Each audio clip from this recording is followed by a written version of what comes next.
Zidane ni jina lako halisi ama ni kwa sababu role model wako ni Zizou, mchezaji wa zamani wa timu ya taifa ya Ufaransa?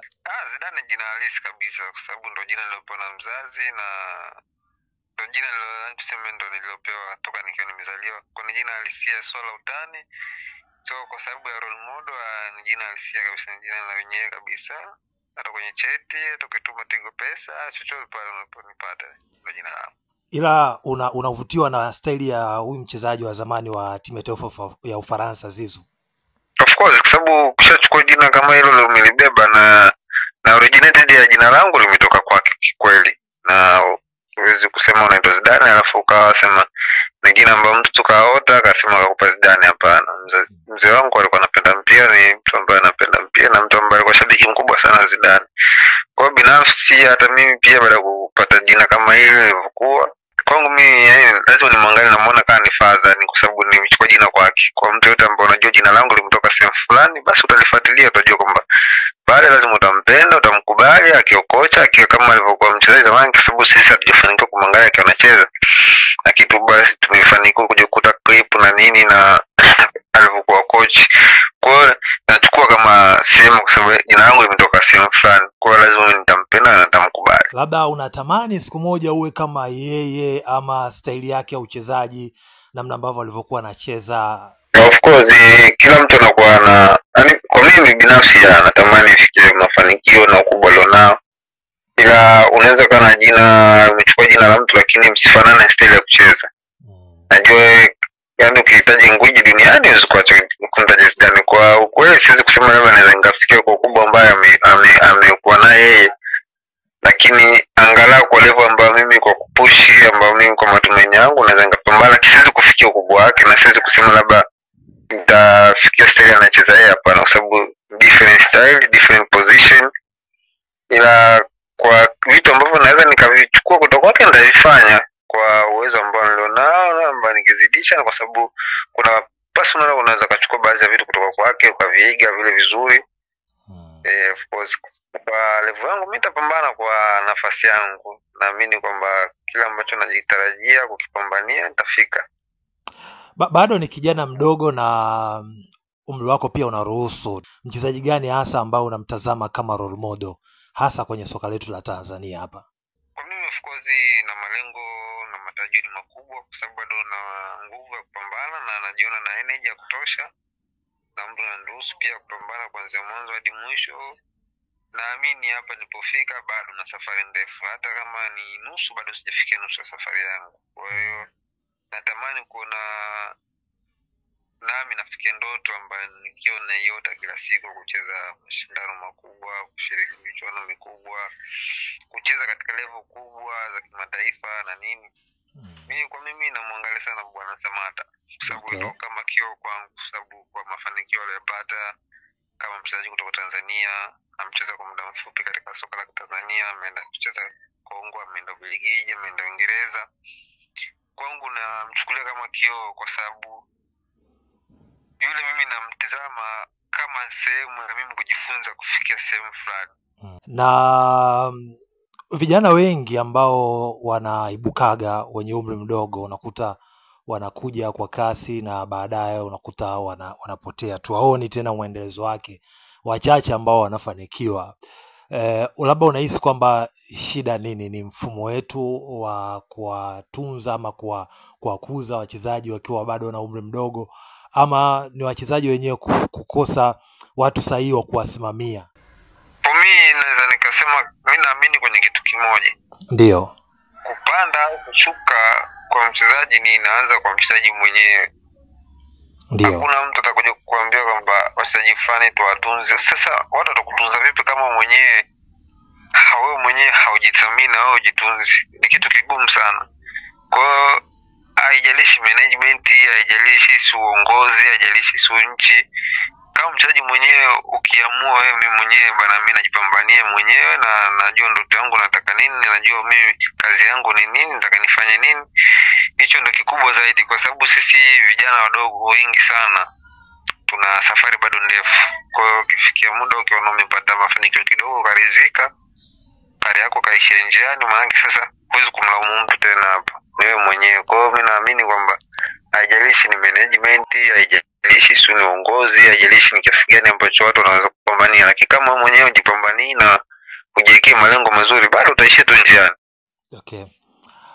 Unacheza Azam kwa sasa, lakini vijana wengi wa Kitanzania hususan wazawa watacheza kote, watacheza Azam, Kagera Sugar, wapi, lakini bado still ndoto zao zitabaki kuwa ni Simba na Yanga. Wewe unajiona wapi? Pengine bado unatamani kuwa sehemu ya watu ambao watakaoandika historia kucheza vilabu hivi viwili vya Kariakoo, ama unaamini Azam ni sehemu ambayo inajitosheleza kwa wewe kufikia zile ndoto ulizokuwa nazo?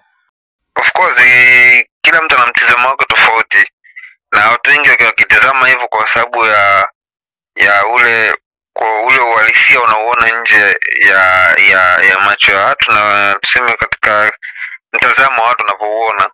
Lakini ukienda kiuhalisia zaidi, ukishiriki kama sisi mchezaji ukicheza katika klabu ya Azam, ni nadra sana kama mchezaji ambao wewe unajua kwamba mimi ndoto yangu ni ipi na nataka nifanye nini.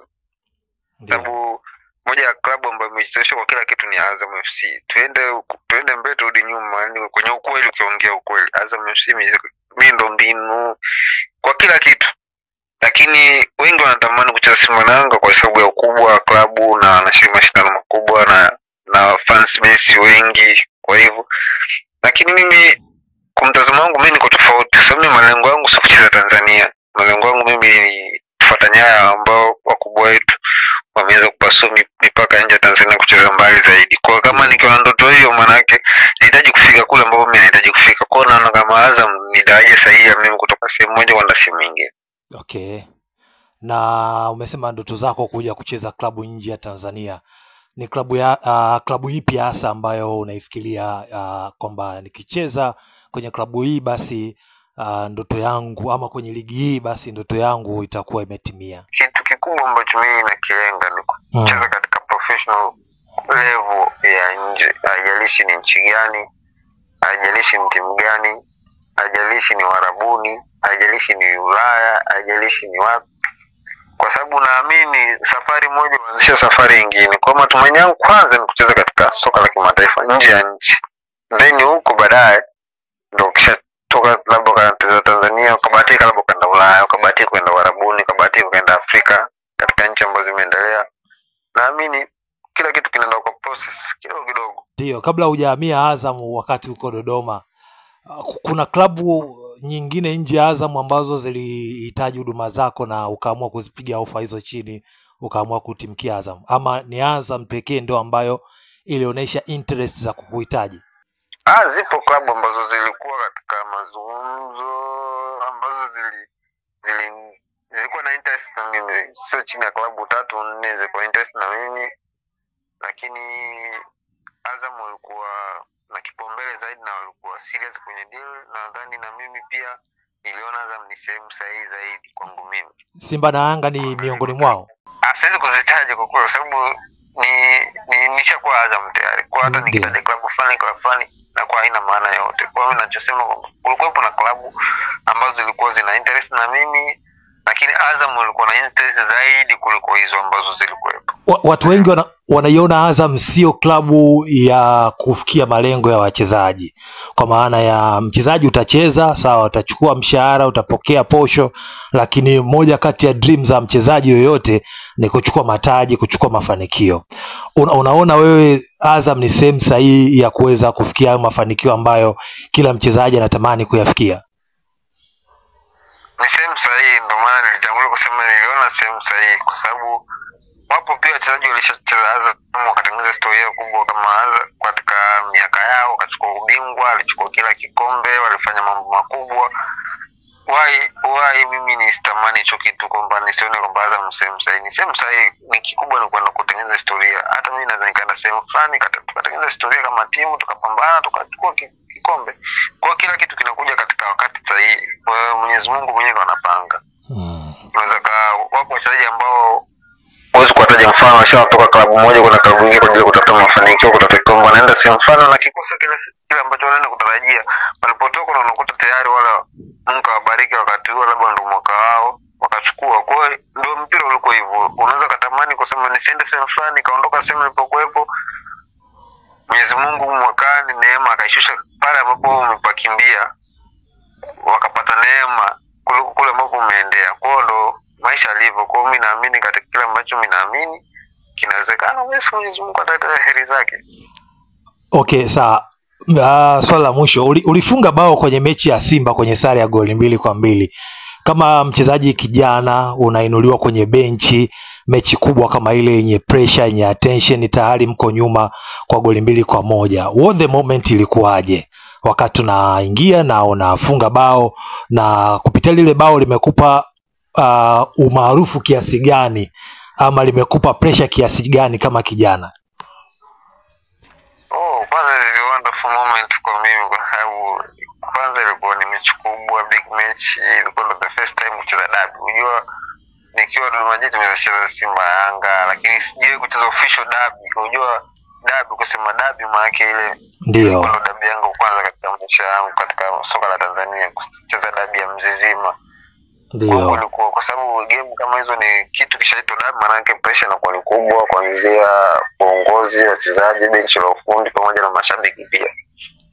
Ndio moment kubwa ambayo siwezi kusahau ni kuweka historia katika mechi pamoja na kufunga goli. Sio kucheza tu, ni kucheza na kufunga goli, hasa katika moment ambayo Simba walishaamini kwamba tayari mechi washawini, na naamini baadhi pia hata washabiki na uongozi wa zamu waliona kama tayari tusha lose game. Kwa kwenda katika dakika zile na kufanya kitu kama kile na kusaidia timu yako kuondoka na alama moja, kwangu ilikuwa ni big moment sana. Na baada ya mechi ile niliona tofauti mkubwa sana, kwa sababu niliona imebadilisha mtazamo wa maisha yangu, iliongezea ile interest ya watu kukutizama, ili kuongezea ule umaarufu ambao mwanzo ulikuwa nao lakini ukawa umeongezeka zaidi. Kwa hiyo niliona kitu cha tofauti, kwa sababu hata nikiweza nikatoka katika maisha yangu kwa kawaida na kukutana na watu ambao mwenyewe wakujua, hata wakushangaa zaidi na kutokana ile mechi ambayo nimefunga goli. Kwa hiyo na pia liniongezea intention mimi zaidi na kunipatia tu zaidi ya kupambana, kwa sababu naamini kwamba kama ninaweza kufanya kitu kidogo kama kile, lakini mimi nikaona acha kawaida, lakini baadaye nikaona ni kikubwa, watu wamekopokea kwa kiasi kikubwa, ni mambo yamebadilika kwa muda mchache. Kwa naamini nikifanya zaidi ya kile naweza nikapata zaidi hapa nilipopata. Sasa nakumbuka goli lile lilitokana na pasi ya Faisal Salum Feitoto huko Azam. Labda uwepo wa Faisal, na wewe ni kijana ambaye unacheza kwenye position ambayo nyuma una mchezaji kama Faisal, unamzungumziaje Faisal katika soka la Kitanzania na hasa kwenye timu ambayo wewe unaichezea kwa sasa? Kwa sasa soka letu la Kitanzania, ukimzungumzia mtu kama Faisal, ni mchezaji ambaye kwanza ndio kioo ambacho sasa hivi cha Tanzania ambao wanamtazama sana. Hakuna klabu ambayo Tanzania hii na kwa Afrika hii ambayo haitamani kuwa na mchezaji kama Faisal. Watu hapo, kuna mataifa na kila siku kumtamani kumpata Faisal, maklabu makubwa Afrika. Kwa naamini kwangu mimi kucheza na mchezaji kama Faisal ilikuwa bahati sana katika historia pia maisha yangu, kwa sababu mimi niko Dodoma Jiji, watu kimtazama Faisal tunamtazama kwa jicho kubwa sana. Kwa hata mimi pindi naenda Azam najua naenda kukutana na mchezaji mkubwa kama Faisal. Kwa kuna muda nilijua namna vision yake ilivyokuwa kubwa, nikajua tu kuna mechi nitafunga kupitia mguu wake. Kwa hata ile siku ile baada ya yeye kutachimpia, mimi nilijua tu, kwa sababu Faisal ana jicho, na ndio maana pasi aliyopiga kwa mita ambayo mtu kiangalia alikuwa mbali sana, lakini alipiga pasi ambayo imeenda kuzaa goli. Kwa naamini kwa sasa hivi kwa soka la Tanzania, kwa mpira wetu Tanzania, Faisal amekuwa ni kioo sana kwa watu wengi, na baadhi ni klabu zote ambazo zinatamani kuwa na mchezaji kama Faisal. Nadhani kuwepo naye kwenye kikosi kwangu ilikuwa ni faraja sana. Bwana kaka, umetisha sana. Mimi nikushukuru sana kwa muda wako rafiki yangu. Mimi nashukuru sana ndugu yangu.